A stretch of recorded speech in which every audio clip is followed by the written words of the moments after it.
right, good afternoon. We'll call the Senate Jobs and Economic Growth Finance and Policy Committee to order. Today's a very special day in our committee. We are going to hear from small and mid-sized Minnesota businesses. And what we wanted to do today was give these businessmen and women the opportunity to share their story, some of the successes, some of the challenges, also the impact that your businesses have in the communities that you live in. And so we're very excited to hear from all of you. So with that said, we're going to jump right into it. And members, as we're going to welcome Ryan Erickson to the table. And while Mr. Erickson is making his way up, members, what we'll do is we'll have each person give their testimony, and then we'll open it up for questions after their testimony. So with that said, Mr. Erickson, welcome to the Senate Jobs Committee. All right, thank you, Chairman. I might start, Mr. Chair. Sure. My name is Adam Hansen. I'm with the Associated Builders and Contractors. ABC represents over 300 merit shop construction-related companies throughout the state, and these companies employ over 22,000 high-quality, multi-skilled craft professionals. Many of these employees live and work in the districts that you represent. Our members include general and subcontractors of all sizes who perform award-winning work, both in the private and public sectors, from the federal government to state, county, city, and even at the school district level. ABC's mission is the advancement of the merit shop construction philosophy, which encourages open competition and the free enterprise approach that awards contracts based solely on merit, regardless of labor affiliation. So I'm pleased to introduce Ryan Erickson of Erickson Builders in St. Michael. Erickson Builders is a shining example of what a merit shop construction company can do in the state. Thank you, Adam. And Mr. Erickson and all the testifiers today, please state your name for the record, and then you can proceed with your testimony. So, Mr. Erickson. Thank you, Chairman. My name is Ryan Erickson, and I am the owner of Erickson Builders. We're based out of St. Michael, Minnesota, obviously. History of the company, my dad started the business in '95. I came on as a 15-year-old carpenter working on residential projects, so him and I built everything that you can imagine. So he got me in the trade initially. I worked for him for about 9 years, and at the ripe old age of 22, I thought I knew everything, and I said, I got to get out of here for a while. And so I joined the Marine Corps, so I did that for 4 years, got out in '07, came on the business in 2008, bought 51%, and steered us towards federal and state contracts, because I could see where the veteran preference in state work wasn't at the time quite yet, but in the federal field could help us grow our business. So at that time, we started going after state and federal work. Right now, majority of our business is at the VA Medical Center in Minneapolis. So we've been there since 2008. And then in 2009, we got into road work with the Veterans Goal on state-funded jobs, or state-funded projects that was passed in 2009. And so right now we do cable guardrail installation on the side of the road, concrete, curb and gutter. And we are a company of about 36 employees. We just built our new building in St. Michael. So we're just adding on and growing significantly, but we have some great employees with us. Our projects vary throughout the state, from International Falls all the way down to Rochester for our road work, and then for commercial and other hospital work is mostly around the Twin Cities here. We have multiple safety awards for having 0 injuries over the last 3 years. So we're very culture specific in safety is my #1 goal, is to have our guys complete their safety training before jobs and do job site meetings. I just want to make sure that nobody gets hurt just because we didn't have a safety meeting at the beginning of the day. And it's actually what I make them do. Our employees are great. That's a cornerstone of our business right now as we grow, is finding the right people to work with us. And that will give my vision going forward of doing projects right the first time and completing them on time. Workforce, we're growing, so our office is getting bigger and our forces out on site are getting bigger. And as we grow, there's more need for benefits program. So we do offer health insurance. We offer a 401k match. as max, so we can max that out as much as possible. So we do, we take great strides in taking care of our employees and bringing them to the next level for themselves and for retention-wise. We also do 2 to 3 charity projects a year. We try to do a lot of construction projects, but this year for Christmas party, we boxed up 40 boxes to send over to either fellow Marines or Army guys over in Afghanistan or Iraq. So we do take pride in what we do. We know it's not just about making money, which it is, but at the same time, you also can give back. And the employees really like it too, where they can feed back into not just pounding nails or putting rail on the side of the road, that they can give back. So that's basically where our company's at and where we're going. So if you guys have any questions, feel free. Mr. Erickson, first of all, thank you for your testimony and thank you for your service to our country and all that you do to give back to not only your community but our servicemen and women. Members, any questions for Mr. Erickson? Senator Goggin. Thank you, Mr. Chair. Thank you, Mr. Erickson. I was just curious, out of all your employees, how many of them are veterans from the military? Currently, I have 3 of them, Senator. Okay, great. Thank you. And Mr. Erickson, how many employees total? I missed that. 36. 36. Thank you. And Mr. Erickson, to you and certainly to the rest of the folks that are with us today, our focus in the Senate Jobs Committee is going to be on innovative, outside-the-box ideas that promote job growth as well as economic and workforce development. So if you have any ideas for us or any of the testifiers, we're certainly willing to listen to those ideas, and we want to see what's working throughout the state and try to help implement that in other parts of the state if at all possible. Senator Anderson? Mr. Chair, Mr. Erickson, thank you for your testimony and also for your service to our country. Took my thunder, but Sorry, on innovation and what can the state do to help you, whether it's regulations, whether it's employment, taxes, other things? What are some things that we can consider to help you? How much time do we have, Senator? Yeah.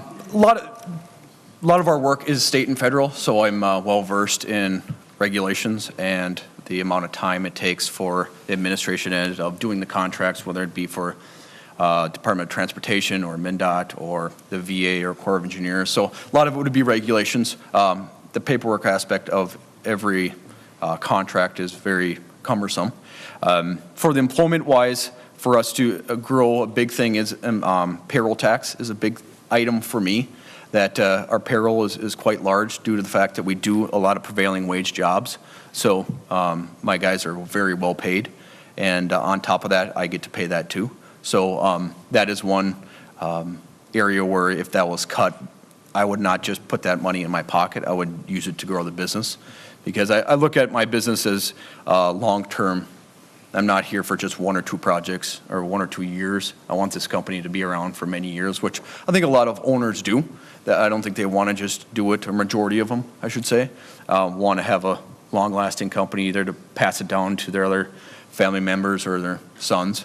But in that aspect is cutting that would help me increase other forces in different areas where I could grow the business, whether it be buying more equipment, buying more trailers, buying more trucks. That would be on the top of my list, would be a big aspect of it. To incentivize for me to hire credits, you know, we do look for the veterans that have been unemployed as much as we can. You know, if they fit our culture and they fit the hardworking on what we do for on a day-to-day basis, we do look for the veterans over anybody else because just I'm a little bit biased towards them. But you know, we do take. It doesn't make a difference on who you are. We take all applicants and look on their merit and where they're from. Senator Goggin. Thank you, Mr. Chair. Thank you, Mr. Erickson. One other question. You mentioned that you've had 3 years now with no safety incidents or accidents correct. with the OSHA. Is there anything we can help you with as far as workplace safety? Is there, you know, any programs that you're taking advantage of or whatever to make sure you're workers are going to be safe on the job and that you have training materials in that. I come from the utility industry, so safety is number one. And so I compliment you on your 3 years of safety record there. That's Thank you. very good in your industry. So Yeah. Mr. Erickson? For helping out, I know I haven't taken advantage of the program yet, but the OSHA, Minnesota OSHA, The compliance partner. the compliance partnership, I haven't done that yet because I haven't had a project that's large enough, or I just haven't pursued it just due to the fact I'm busy in other areas. But to help out, I think it would help out. I shouldn't say that I don't know anything about Minnesota OSHA, so I can't really tell them. I don't want to speak out of turn that something I don't know of, but that would help using the partnership and using their expertise for education for our superintendents and our PMs on site. And we had testimony, Mr. Erickson, last week from the Department of Labor and Industry, and there are a lot of good partnership programs with them around safety, and we'd certainly be willing to help put you in touch with the right person. I'm sure Mr. Hanson would as well. Absolutely. Any other questions? No? Okay, Mr. Erickson, thank you very much. Thank you, Appreciate Chairman. your Senators. testimony, and thank you for doing business in the state of Minnesota. All right, now Mr. Meyer, Dennis Meyer, please come forward. Well, Mr. Meyer's making his way forward. This is a little bit special for me today because Mr. Meyer is a constituent of mine, and their facility actually is in Senator Goggins' district, and I've toured it a couple different times. And I also want to recognize Della Schmidt from the Winona Area Chamber of Commerce, who made the drive up this morning from Winona in some not so good weather. So, Mr. Meyer, please state your name for the record and proceed with your testimony. And thank you for being here today. Thank you, Mr. Chairman. My name is Dennis Meyer, and my partners and I operate Nickcraft Corporation, a small manufacturing company in Goodview, Minnesota. If you don't know where Goodview is, Senator Miller made a good point of where it is. We border the city of Winona. We share a border. My position within the company, besides being a partner, I'm also the vice president in charge of most anything, primarily information technology, but we are a small business, so we wear many different hats. We are the manufacturer of the finest knitwear that money can buy. Today, I'm not wearing my sport coat because we don't make sport coats, but we make shirts, we make sweaters. I'm wearing the best trousers in the world, and Jeremy can attest to this. We are making the best party in your shoe. We make a wonderful sock. It has no seam in the toe, so there's no discomfort because of the seam. So that tells you how proud I am of our product. And Mr. Meyer, I don't mean to interrupt, but I am wearing your socks today. And so a little bit about who we are. It's hard for a company to thrive for over 50 years in the fashion industry if the foundation of the company isn't strong. Among our upscale, discriminating clients, we've built an international reputation of excellence by delivering excellence. But it all started with very humble beginnings. Over 55 years ago, my partner, Bernard Brenner, came to America as a young, inspired, and talented knitting technician. He came with a singular vision to make the finest sweater that can be made. He was familiar with the finest mills in Europe and realized that no mill in the United States was of that caliber.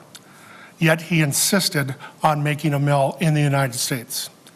His vision, to create one among the scenic bluffs of the upper Mississippi River, reminded him of home in his hometown of Germany, and the strong ethic of our strong residents in that area. Like true entrepreneurs, he started with his first machine in his basement. He borrowed money, used his charm, talent, and long hours. He gradually accumulated a few more machines, a customer or two, and then his first employee. He was doing all this while he worked for other area manufacturers and knitters. In 1964, he finally got his own facility. We moved to the manufacturing facility of Albert's Grocery Store in the city of Goodview, at that time the village of Goodview. He moved his 6 people and the few pieces of equipment to continue his objective, to make the finest garments in the world. It wasn't easy. He wore all the hats. He ran the machines, designed the product, made the samples, ordered the supplies, on and on. He repaired, he had to train his employees. He had a technique of construction to make the perfect sweater, but he had to train all of his employees of that technique. And since the St. Croix label was a new name, he had to also market the name. Nobody knew what St. Croix meant. He had to train his customers and his suppliers, his employees and his backers to understand and believe in our philosophy. Today, the grocery store is gone. We have a 90,000 square foot modern manufacturing facility. Inside are 120 highly skilled and highly trained, dedicated craftspeople that manufacture every single St. Croix garment by hand and are recognized as the finest in the world. Bernie's still in the thick of it. He comes into the office most every day. He is shaping designs, fixing machines, seeking perfection through unparalleled craftsmanship. He's become a cornerstone of the men's luxury sportswear industry. He's respected around the world for his knowledge, commitment, and integrity. In 1960, there were over 2,200 knitting mills in the United States. Knitcraft is one of a small handful of high-quality knitting manufacturers left in this country. Many have closed, others have taken manufacturing outside the United States. Many textile products are made in China. We at Knitcraft have focused on things China does not want to do or cannot do, and that's what's made us successful. We have a lot of innovation. We empower every one of our employees to be an innovator. If they can think of something new, something better, something more efficient, which does not affect the quality of our garment, we listen and we most of the time do it. We have patented a collar stay technology. If anyone there wears a polo shirt, many of the polo shirts, one collar will turn up, one collar will turn down. It's the way it's manufactured.